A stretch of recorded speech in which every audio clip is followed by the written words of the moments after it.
Bonjour et bienvenue dans Hybride, le podcast. Aujourd'hui, je suis avec une femme qui, pendant déjà des années, a pris sur elle, comme d'autres d'ailleurs, de libérer la parole au niveau des femmes.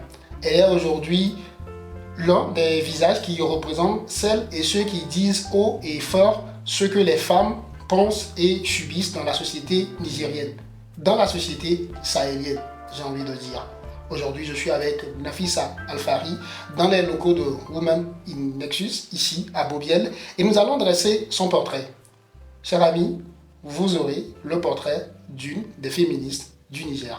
Bonjour Nafissa Alfari, comment vas-tu? Bonjour Olivier, comment tu vas? Ça va et toi? Je vais bien. Désolé, hein, on est en plein mois de Ramadan, un samedi matin, il faut se reposer, grasse matinée et tout. Et pourtant, je t'ai fait sortir. Ouais. Merci. C'est pas grave.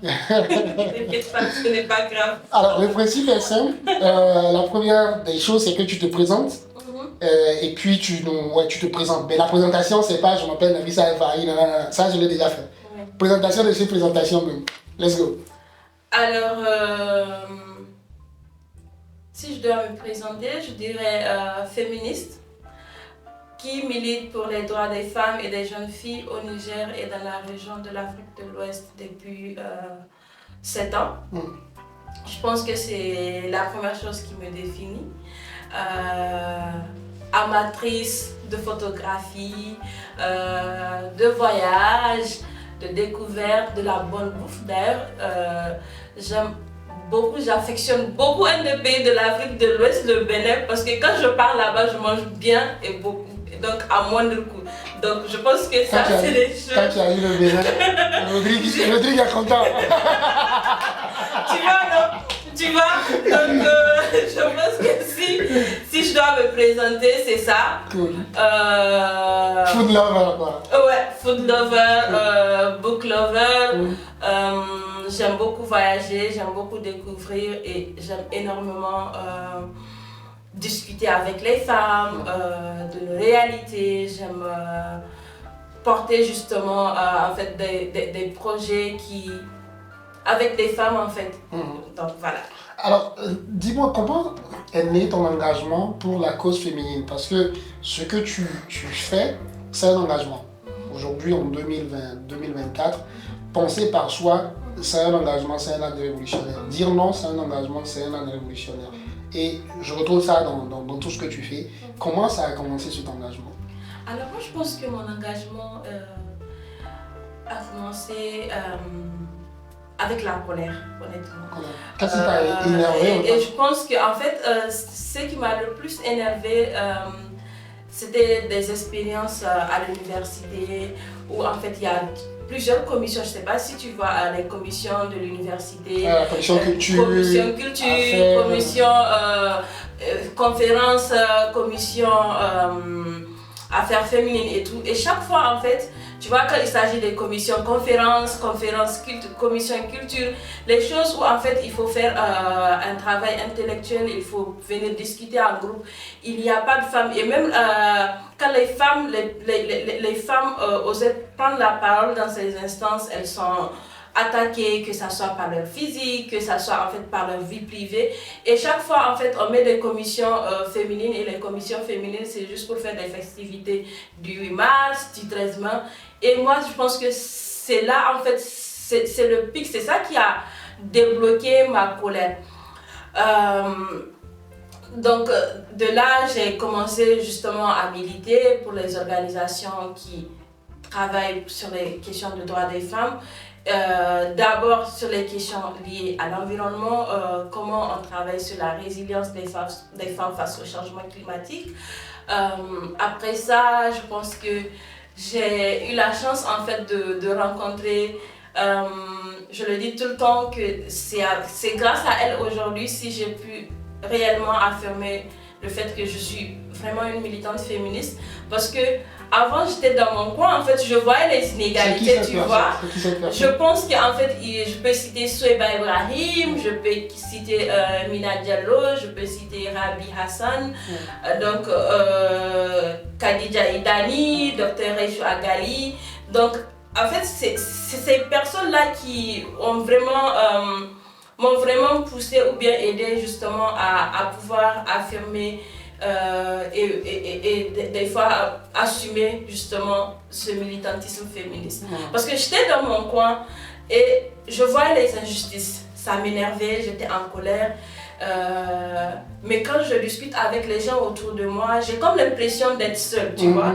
Et là, quand avec les réseaux sociaux, je découvre des personnes qui ont des publications, des personnes qui font des sorties sur les réseaux sociaux, qui vont justement dans la même direction que moi, mes pensées, je me dis, ah mais Neuf, tu n'es pas seule en fait, tu n'es pas folle, ce que tu es en train de penser, ce que tu constates, c'est une réalité parce que c'est pas à ton niveau seulement. Donc je pense qu'elles ont beaucoup contribué à me libérer en tant que militante féministe. Est-ce qu'aujourd'hui, toi aussi, tu contribues à ce que d'autres personnes soient libérées aussi? Ouais, je pense que en fait, le travail justement, c'est ça. Comment on fait pour que d'autres personnes soient libérées? Comment on fait pour que en fait, les femmes et les filles nigériennes et même de la société africaine puissent comprendre que en fait, ce qu'on considère comme normal, ce n'est pas normal, c'est un conditionnement et que en fait, il y a d'autres choses que ce conditionnement-là. Cette éducation qu'on a toutes et tous reçue, cette éducation patriarcale, il y a autre chose que ça. C'est aussi de dire qu'en fait, un monde où il y a l'égalité, un monde où il y a la liberté pour tout le monde existe. Donc vraiment, on est en train de travailler sur ça avec justement des formations qu'on fait, les projets à travers nos différentes organisations, mais également à travers les cercles de parole.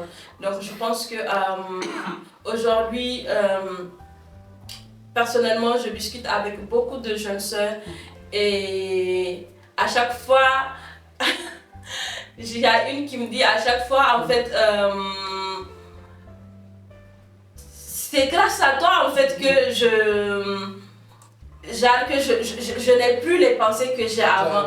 Et ça fait plaisir en fait de voir que des personnes que vous avez coachées qui arrivent aujourd'hui, je leur dis des fois vous me dépassez même en fait parce que votre engagement, nous on n'a pas eu la chance que vous avez eue.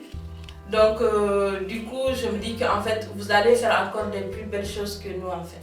Ça m'arrive à poser cette question. Moi, je suis arrivé au Niger en fin 2016, début 2017. Et quand je vois le parcours, je crois que j'ai rencontré Souiba en 2019, 2018-2019, pas entre les deux. Mais quand je vois le parcours, j'ai l'impression qu'en si peu de temps, la parole est tellement libérée qu'aujourd'hui, les gens font gaffe 3 fois à ce qu'ils disent qu'avant. Est-ce que toi, tu as l'intention que les choses avancent? Oui, j'ai l'impression que les choses avancent beaucoup parce que, tu sais, avant, les gens se permettent de faire tout ce qu'ils veulent. Surtout dire en fait. Tout ce qu'ils veulent sur les réseaux sociaux. On laisse passer en fait. Même pas sur les réseaux sociaux. Même dans la vraie vie, tu vois. Par exemple, geste banal. Des sièges qui sont disponibles, quelqu'un peut venir tout de suite pour dire à une femme, tu peux aller derrière s'il te plaît. Oui. Moi j'en ai vu en fait, tu vois. Oui, en fait c'est ça le truc et tu vois, les choses sont en train d'avancer dans l'esprit des gens en fait. Parce que avant on disait, parce que vous ne faites rien, vous discutez que sur les réseaux sociaux, mais on oublie en fait que beaucoup de jeunes sont aujourd'hui connectés, beaucoup de jeunes lisent ce qui se passe sur les réseaux sociaux. Beaucoup de jeunes femmes aussi en fait comprennent que c'est un conditionnement, qu'elles sont des êtres humains comme les hommes, qu'elles ont les mêmes droits que les hommes. Que en fait, le fait d'être un homme ne te donne pas le pouvoir d'être un super humain ou bien d'être un demi-dieu, tu es un humain. Donc je pense que les réseaux sociaux, nos prises de position sur les réseaux sociaux ces dernières années ont beaucoup contribué à changer en fait même le quotidien des gens par rapport à leur comportement.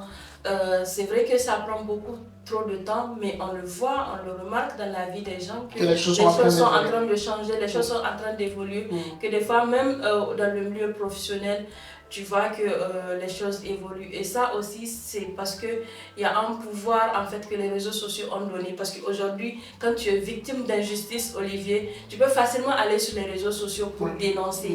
Que en fait, de faire peut-être une procédure judiciaire. C'est toujours recommandé de faire une procédure judiciaire. Mais les réseaux sociaux mettent la pression.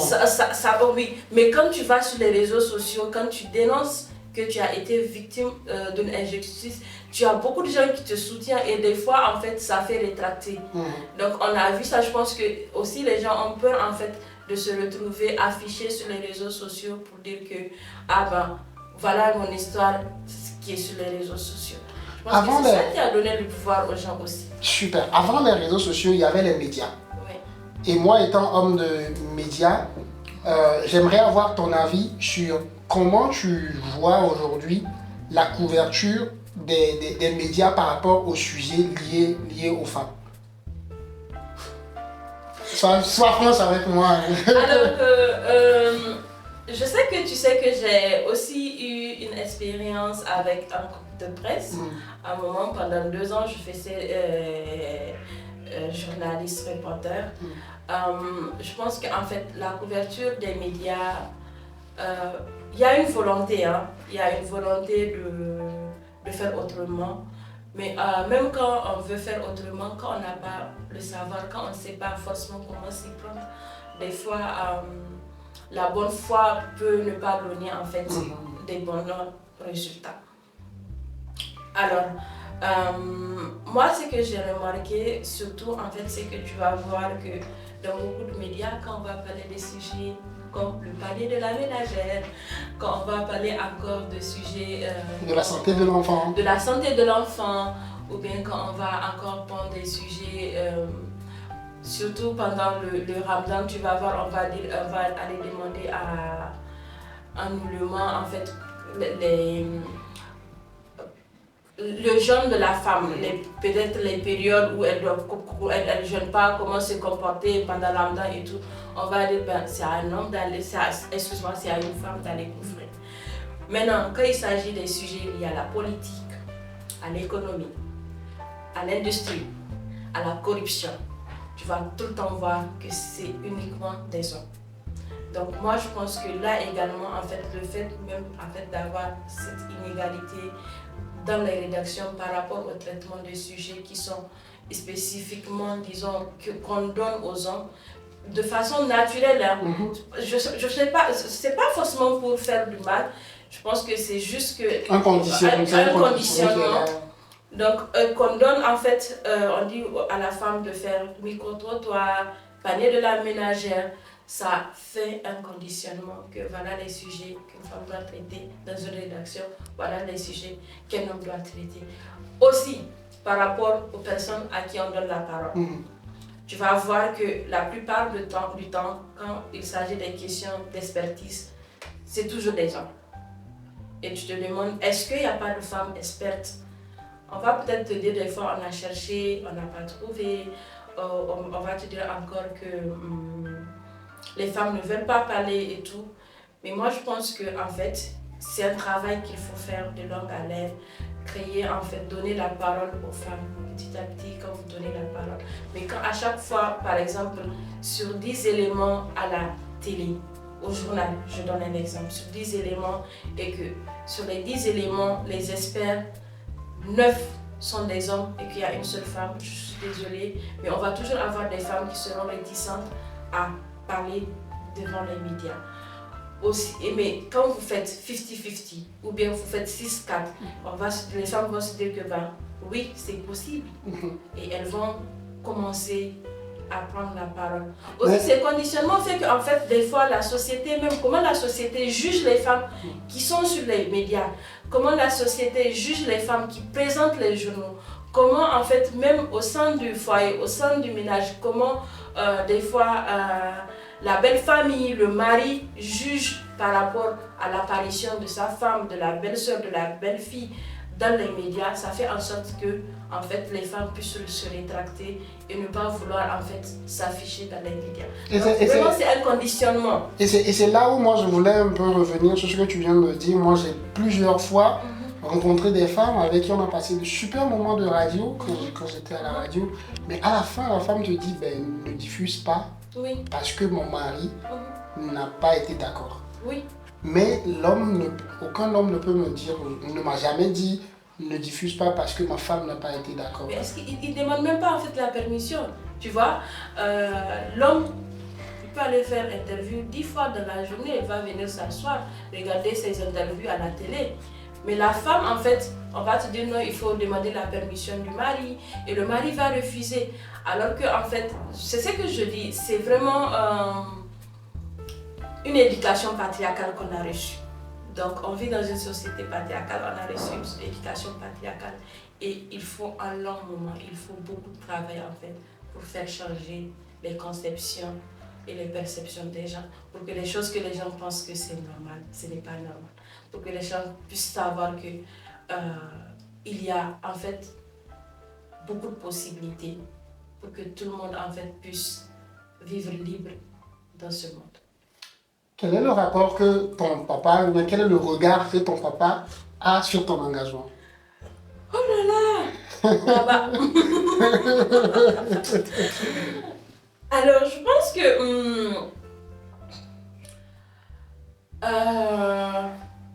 Olivier. La fille. Oui, la fille. Parce que tu vois, je préfère plutôt parler des parents que de parler de papa seulement. Vas-y, dis-moi.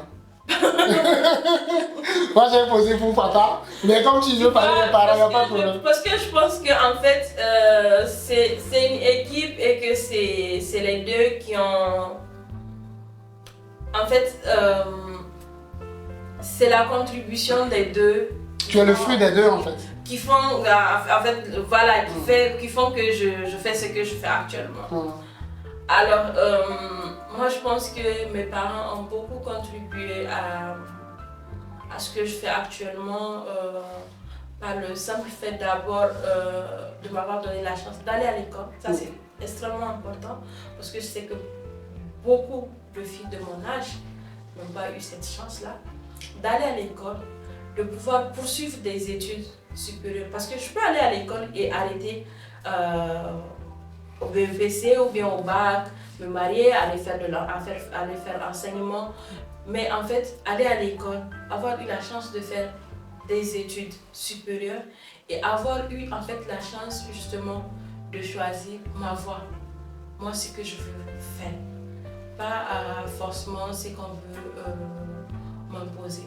Donc je pense que en fait, je n'ai pas eu d'imposition par rapport à mon choix de carrière. Ça, c'est la première chose.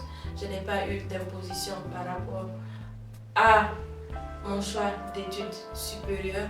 Et en fait, je n'ai pas aussi des restrictions par rapport à mes missions de terrain, par rapport à mes voyages. Par rapport à mes voyages, je n'ai vraiment pas eu de restrictions et je pense que ça, c'est une chance. Je le dis, en fait, je suis une des femmes privilégiées de la société nigérienne, très honnêtement. Et moi, à chaque fois en fait que j'essaie d'analyser certaines situations, des comportements, en fait, je l'analyse de mes privilèges. Je n'aurais forcément pas en fait la même vision d'une situation qu'une personne qui n'a pas eu les mêmes privilèges que moi. En fait, tu sais pourquoi moi, je suis très content de t'entendre parler comme ça de tes parents. J'espère qu'ils vont regarder cette vidéo et qu'ils vont se rendre compte de l'amour et puis de la reconnaissance que tu as envers eux. Tu vois, moi par exemple j'ai 2 filles. Ma fille aînée, elle et moi on vit dans le même monde aujourd'hui, tu vois un peu. Et elle et moi on découvre par exemple TikTok, tu vois. C'est tellement nice. Et j'imagine dans, je ne sais pas, dans 20 ans, quand je serai vraiment en retrait, et elle va me dire, ou bien elle va me parler d'un engagement qui est vraiment de son époque, où je suis totalement déconnecté. J'imagine un peu ma réaction en fait.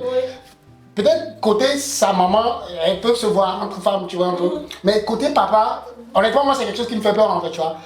Je sais pas comment, est-ce que ton papa ça a été facile pour lui? Parce que j'imagine, nos parents, raconte-moi. Je te raconte une histoire. Je devrais partir en mission à Maradi. Je pense qu'il y a 54 ans de cela. C'était dans le cadre d'un projet porté par les alumni Yali. Alors, le groupe qui devrait venir me chercher, en fait, venir me chercher à la maison. Parce qu'on devrait quitter à l'heure vers 6 heures. Maintenant, il y a eu des retards, en fait. Donc, ils n'ont pas pu passer parce que je vis dans un quartier compliqué. La localisation et tout est très éloignée. Donc, après, on me dit, Nafi, vraiment, on n'arrive pas à localiser ta maison. Mais est-ce que tu penses que tu peux venir au Goudron pour qu'on puisse partir? Est-ce que tu peux te déplacer? Est-ce que tu as quelqu'un pour t'amener? J'ai dit, mais oui, il n'y a pas de souci, j'ai mon papa, il peut m'amener. Maintenant, je réveille papa le matin très tôt. Je lui dis, ils ne peuvent plus venir me chercher. Est-ce que tu peux me déposer? On m'a dit oui. Il m'a dit, laisse-moi juste porter mon habit et je te dépose. Maintenant, mon papa vient, il me dépose.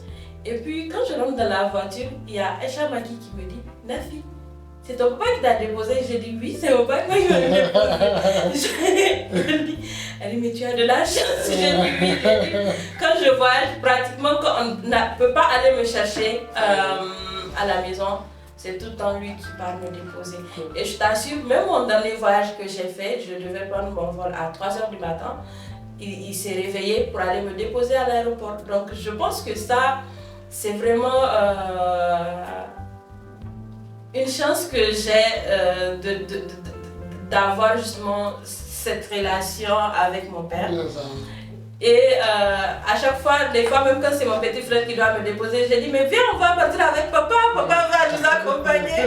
Donc c'est devenu une habitude pour moi. Je dis mais non, mon petit frère me dit, tu sais, tu connais les jeunes, me dit non, il est fatigué, qu'il se repose. J'ai dit laisse tomber. Papa va m'accompagner, on va partir. Cool. Et mon petit frère ne comprend pas. Et des fois il dit à maman, en fait Nafi et papa, il y a des discussions qu'il ne faut pas quand vous êtes là. Donc c'est pour ça que chaque fois elle dit non, c'est lui qui va m'accompagner. Elle dit que c'est pour ça qu'elle rentre dans la voiture, il met ses écouteurs. Parce qu'elle sait que les discussions qu'on va faire, ça ne concerne pas. C'est une super belle anecdote. Merci beaucoup pour cette anecdote-là. Et là, tu m'ouvres le couloir pour la partie des anecdotes dans cette émission. On aime beaucoup les histoires, on aime beaucoup les anecdotes. Nafi, tu es féministe, tu l'assumes. Est-ce que ça t'est arrivé? Il y a une anecdote où tu t'es arrivé dans un endroit où il y a des gens qui... Enfin, je sais pas comment les... Enfin, il y a des gens qui vraiment... Parce que tu es là, ils se comportaient mieux. Est-ce que j'ai bien formulé le fond de ma pensée? Est-ce que ça t'est arrivé d'arriver dans un endroit où il y a des garçons, ou des hommes, des femmes aussi, qui sont là, mais qui se sont comportés mieux parce que tu étais là? Et tu as senti que c'est parce que je suis là que c'est comme ça? Que ça soit dans la vie réelle et même en ligne, je pense que ça m'est arrivé. Et en fait, la première chose, c'est qu'on était au bureau d'un ami parce qu'il venait de s'installer dans ses locaux et tout. Et puis il nous a invités. On était là-bas, on a pris le déjeuner ensemble et tout. Et maintenant, en fait, un de nos amis, il dit, bon, vu qu'on a fini, est-ce que les femmes peuvent débarrasser? Et puis un qui lui dit, pardon. Nafi est là, que chacun débarrasse ses assiettes dans la paix. Je dis, non, mais moi, je peux débarrasser peut-être parce que vous êtes mes aînés, mais du moment où vous avez dit, parce que je suis une femme, je ne fais pas. Parce que je ne fais pas.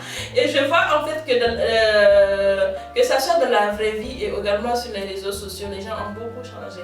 Par exemple, je prends l'exemple du réseau social X. Je pense qu'il y a beaucoup de jeunes aujourd'hui qui font beaucoup attention à ce qu'ils disent. Et aussi parce que moi je le dis tout le temps, quand tu as des problèmes, quand tu as des prises de position sur les réseaux sociaux, en fait c'est la vraie vie qui continue sur les réseaux sociaux. C'est le même comportement qui continue sur les réseaux sociaux. Donc quand tu fais des discours problématiques, quand tu fais des discours sexistes et misogynes, et puis après comme moi je te vois travailler en fait pour une institution ou bien pour une organisation féministe et qui milite pour les droits des femmes, ben je ne comprends pas. Mais et je dénonce. Ouais. Est-ce que ce que tu dis, c'est très intéressant? Parce que moi, par exemple, ok, mon dernier post. Non, je vais parler. Mon dernier post que j'ai quitté, j'étais allé voir mon mentor. Je lui ai dit, voici telle raison pour lesquelles je vais quitter mon boulot. Mon mentor, c'est une dame, elle a dit, il y a encore des gens comme toi comme ça. Je dis oui, parce que c'était des questions d'engagement. Je n'étais pas d'accord avec ça, et je quitte. Et c'est parce que les gens ne sont pas engagés dans leur métier qu'ils se retrouvent à dénoncer quelque chose comme ça sur les réseaux sociaux et à aller chercher des emplois qui sont vraiment en contre-valeur directe avec ce qu'ils croient et ce qu'ils pensent en fait. Justement, tu vois, je dis toujours que en fait, les hommes sont en quête tout le temps d'opportunités, même quand ils n'ont pas les compétences, même quand ils n'ont pas en fait tout ce qu'il faut. Les hommes avec grand âge. Non, les hommes. Avec petit âge. Les hommes ou les femmes. Okay. Tu comprends? Même quand ils n'ont pas les compétences ou bien même quand ils n'ont pas ce qu'il faut pour l'opportunité. Et tu vas voir qu'une femme, avant de chercher une opportunité, même si c'est pour un boulot, elle va chercher à savoir est-ce qu'elle a ses compétences, est-ce qu'elle a au moins 80%, même une femme, même quand elle a 80% des chances d'avoir quelque chose, elle va encore se remettre en question. Et non, même si c'est 40% qu'il a, il va sauter. Tu vois. Et en fait, c'est ça le problème. Des fois, tu es dans une organisation, dans une institution qui est féministe, qui milite pour les droits des femmes, mais sur les réseaux sociaux, dans ta vraie vie, tu es misogyne, tu détestes les femmes, tu es sexiste. Et moi, je dis que non, c'est pas possible en fait. Quand tu détestes les femmes, tu ne peux pas travailler pour une institution qui fait la promotion des droits des femmes. Ça ne colle pas. J'appelle ça la logique. Ce n'est pas possible. Et moi, quand je vois ça sur les réseaux sociaux, je dénonce en même temps. Et je pense qu'aujourd'hui, les réseaux sociaux, c'est une arme qu'on a su comment l'utiliser. Quand il y a quelque chose qui dérange, quand il y a quelque chose qui ne va pas, on dénonce en fait dans la légalité. Cool. Sans diffamer rien, on dénonce, voilà ce que tu as fait, voilà ce que tu fais, c'est pas cohérent donc. Là on est dans la deuxième partie justement des anecdotes. Tu nous avais raconté l'anecdote par rapport aux gens qui ne sont pas d'accord avec les valeurs féministes, mais parce qu'ils ont besoin d'opportunités, ils vont aller postuler, toi tu es contre. Autre anecdote, il paraît, parmi les idées reçues pour les femmes qui défendent les droits des femmes, c'est parce qu'il y a eu beaucoup de déceptions amoureuses que ces femmes sont arrivées. Non mais, tu vas pas me dire que tu n'as jamais lu ça. Goumen. Oui, mais parce que t'as jamais lu ça? T'as jamais lu ça sur les réseaux sociaux? Non, j'ai lu. Voilà. Je vois, les gens vont dire que c'est des déceptions, c'est des frustrations, oui. C'est vrai? Non, totalement faux. Okay. Là, je te raconte encore une autre anecdote. Bienvenue. Là, tu vois, le 14 février, la Saint-Valentin passée, donc je pense que presque toutes les féministes que moi je connais ont mis sur leur statut en fait des citations de Bell Hooks. Bell Hooks, c'est une écrivaine féministe qui fait beaucoup d'écriture sur l'amour, les féminismes et l'amour, la masculinité, l'amour, comment les hommes perçoivent en fait l'amour, donc qui essaie d'expliquer justement en fait, qui théorise justement la lutte féministe. Maintenant, qui théorise, tu dis? Oui, okay, fait, voilà. Là, elle a un livre qu'elle a fait à propos d'amour. Donc, à la Saint-Valentin, toutes les féministes ont pris en fait des citations dans le livre là pour poster sur leur statut. Et c'était quoi, toi, la citation que tu avais prise?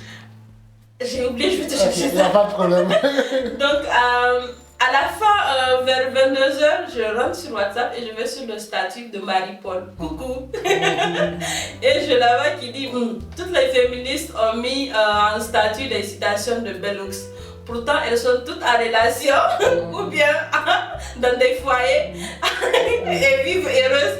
Et puis, elles racontent après qu'elles sont des célibataires, que vous êtes des menteuses. Donc, ça m'a beaucoup fait rigoler. Et ça m'a fait penser également au fait que beaucoup de personnes pensent que non, c'est parce qu'on est frustré, c'est parce qu'on a des peines de cœur, que c'est pour ça qu'on est dans l'engagement féministe, alors que les gens oublient qu'en fait, le féminisme, moi, je le qualifie d'acte d'amour. C'est quand même beau, hein? Le féminisme est un acte d'amour. Hier, je disais sur les réseaux sociaux que l'amour, c'est l'essence vraiment de la lutte féministe et que c'est par amour justement pour les femmes, par amour pour ses sœurs, par amour pour l'égalité, pour la liberté. C'est pour ça qu'on s'engage en fait dans le mouvement féministe. Honnêtement, je pense qu'en fait, les féministes donnent et reçoivent beaucoup d'amour. Donc, si une personne cherche de l'amour, on a un stock, mais pour le moment, les réserves sont uniquement pour les femmes. Mais tu es malade. Tu es malade. Je vis ça, moi. Là, on va aller sur une anecdote. Il y a quelqu'un qui avait accusé Kadidia Tulgani et son organisation, en tout cas grosse accusation pour moi dans une société nigérienne qui est super compliquée, d'être des organisations. Déjà, c'est une accusation homophobe parce que, ouais, quoi, tu vois, pour ceux qui n'ont pas suivi l'histoire, je ne sais pas si je dois revenir sur l'histoire ou pas, bref, il y a des fake news ou bien des news aujourd'hui qui disent que les féministes, c'est des homosexuels en fait. Comment, sachant très bien qu'au Niger, déjà être homosexuel, c'est presque, je sais pas comment dire le truc en fait, tu vois. On connaît la société nigérienne en fait, tu vois. Aujourd'hui, si tu dis qu'Olivier est homosexuel, c'est que tu as dit quelque chose qui va sur moi, mes enfants, toute ma vie quoi, et même ma descendance en fait. Et quand aujourd'hui tu es féministe, pour rien au monde, quelqu'un se réveille un beau matin et publie ça sur les réseaux sociaux sur toi directement ou indirectement. Comment on se sent en fait? Là, je parle vraiment du ressenti. Pas sur l'acte, probablement c'est un acte condamnable, mais comment on se sent en fait si on reçoit une telle accusation? Je pense qu'on ne se sent pas en sécurité parce qu'on est au Niger. Ça, c'est la première des choses. On ne se sent pas en sécurité. Et je pense que les gens qui font ça, ils savent en fait. Ils jouent sur le contexte socio-culturel et religieux pour faire des accusations comme ça. Aujourd'hui, je pense que je remarque que la société nigérienne est peut-être en train de trop se radicaliser. Et tu sais, c'est les gens qui disent aussi que les féministes sont en train de trop se radicaliser. Tu veux continuer? Oui. Et quand en fait les gens pensent que aujourd'hui ils ont un filon sur lequel ils peuvent appuyer, ils n'hésitent pas. Je pense que moi je dis que l'acte que Kadidia a posé en dénonçant, en portant plainte, c'est un acte politique et ça nous permet à nous toutes en fait après de dire que oui, on va porter plainte quand ce genre de choses arrivent. 2 ans en arrière, on a été beaucoup victimes de harcèlement, de cyberharcèlement, des gens qui ont demandé même à ce qu'on puisse brûler les féministes. Et je pense que ça, c'est des choses assez dangereuses qui mettent en danger notre vie. Aujourd'hui, quand on t'accuse peut-être d'homosexualité dans la société nigérienne, c'est que non seulement on te met en danger, toi, on met en danger l'organisation pour laquelle ou dans laquelle tu travailles. On met en danger tes collègues, on met en danger les membres de ta famille, peut-être les gens avec qui tu traînes dans la ville. Et on salit l'honneur de tes parents. Et on salit l'honneur de ta famille en fait. On salue toi ton honneur et on te... en fait, c'est comme si dans la société nigérienne on te donne une étiquette. Alors qu'on sait que ça c'est des questions sur d'autres dans d'autres pays, en fait, les gens ne sont plus à ce niveau. Mais au Niger, je pense que quand on le fait, on te met le plus. En fait, c'est une mise en danger. En fait, si tu peux porter plainte pour demander à la personne des preuves, il ne faut pas hésiter. Peut-être que la personne a des preuves que toi tu n'as pas. Moi, je suis sûre que en fait, c'est fou en fait. C'est juste fou de se dire que non, je peux me lever un matin et peut-être traiter toi, Olivier, d'homosexuel. Alors que ça ne me regarde même pas en fait. Ce n'est pas ma vie. Ça ne me regarde même pas. Mais quand je le fais sur les réseaux sociaux, je te mets en danger. Parce que je connais le contexte, donc je fais exprès. Super, merci. Et même si c'est le cas, je te mets en danger. C'est le contexte et tu as le droit de porter plainte. Bien sûr. Merci de l'avoir précisé. Là, on va terminer avec juste 2 questions. La première, c'est entre le Mali, le Niger et le Burkina, dans lequel des 3 pays les femmes sont plus émancipées. Pour te dire, moi, je suis en train de tourner un film avec mes collègues du Mali sur l'excision. Et en 2024, il y a toujours des filles qui sont excisées au Mali. Je suis allé, j'ai filmé. Donc, pour te dire ça. Je pense que si l'excision existe au Mali et que ça n'existe pas au Niger, il y a beaucoup de mariages d'enfants. C'est tout aussi mal que l'excision. Au Burkina, on parle encore d'excision, on parle encore de mariage d'enfants, d'enlèvement suite à la situation sécuritaire. Je pense qu'en fait, ces 3 pays ont en commun le Sahel. Il n'y a pas à faire de comparaison. Ok, d'accord. Allons sur ta passion pour les caméras. Oh là là. Tu m'as promis une balade où on va aller faire des photos. On ne l'a jamais fait. Olivier. Là, devant la caméra, devant le peuple. On en est où? Après le ramadan. Ok. Ah, tu as dit, hein? Alors, c'est comment? Tu peux nous parler de cette passion pour les caméras? Oui, je pense que en fait, j'aime beaucoup la photographie, même si je n'ai plus le temps malheureusement maintenant de le faire. Mais avec le téléphone, par exemple, tu vois. J'aime la photographie, pas, tu vois, les shootings que les gens font, avec les êtres humains, tu vois, non, pas ce genre de photographie. Par exemple, un beau coucher de soleil, ou bien encore, je vois une pirogue, ou quoi, peut-être l'ascenseur, là, je vois la position, c'est joli, c'est trop belle, je la photographie. Donc moi, en fait, j'aime capter en fait les choses qui m'inspirent, les choses qui me marquent, que je trouve belles, beaux, à l'instant précis. Donc c'est ça que je capte. Donc c'est ça ma passion pour la photographie et tout, même si je ne l'exerce plus. Moi, je suis là pour que tu l'exerces. Moi, parce que la passion, c'est ça qui nous drive. Et j'aime pas les gens qui abandonnent leur passion. Nafi, merci beaucoup. Merci. Cette émission, pour ceux et celles qui vont le regarder, ça a été fait en 2 parties parce que la discussion a tellement été intense et tout. Tu as des rendez-vous, tu as d'autres choses à faire. On se reprendra quand tu veux et quand je le souhaite aussi, bien évidemment. Voilà. Et quand l'équipe aussi souhaite, Rodrigue et Rabi, ou quand vous le souhaiterez. On reviendra voir Nafi. On ne peut pas clore sans parler de Women in Nexus, votre organisation. Tu peux nous parler un peu de cette organisation Women in Nexus? C'est quoi les objectifs? C'est quoi l'engagement qui a été derrière? Ok, alors Women in Nexus, c'est une organisation féministe. Je vois derrière Oasis de paix, discussion pour voilà, une ça c'est un projet, une organisation féministe qui intervient sur la promotion du leadership des femmes et des jeunes dans la consolidation de la paix.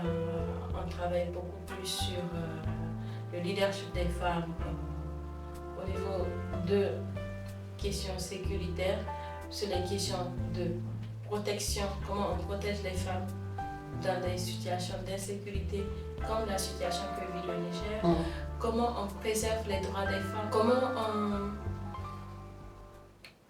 on préserve protège les femmes comment on protège leurs droits, comment justement on répare en fait les violations de droits des femmes pendant les situations de crise sécuritaire.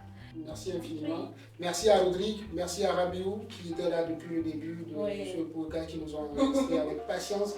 Merci aussi à... Faut pas encore allumer la clé, patience. À Adèle qui est là, il faut mettre la caméra sur Adèle. Qui est pressée. Même la caméra sur Adèle, elle est pressée. Adèle qui est pressée pour qu'on finisse et tout. Allumer la clé.